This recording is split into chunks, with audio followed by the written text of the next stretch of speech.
Ayan, so divisibility by 8. The rule says the last 3 digit must be 0 or the last 3 digits is divisible by 8. So, ito lang gustong sabihin dito.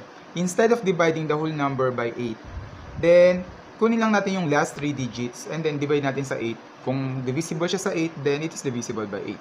So, let's take the last 3 digit, 192. Divide natin sa 8. So, this is 2, we have 16.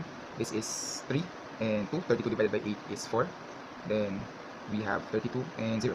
So, obviously, the answer is 24. No remainder, walang sobra, walang putal. Then, therefore, 1,192 is divisible by 8. And so, 44,000. So, according to the rule, the last 3 digit is 0 or the last 3 digit is divisible by 8. So, since the last 3 digits is 0, therefore, we can say that 44,000 is indeed divisible by 8.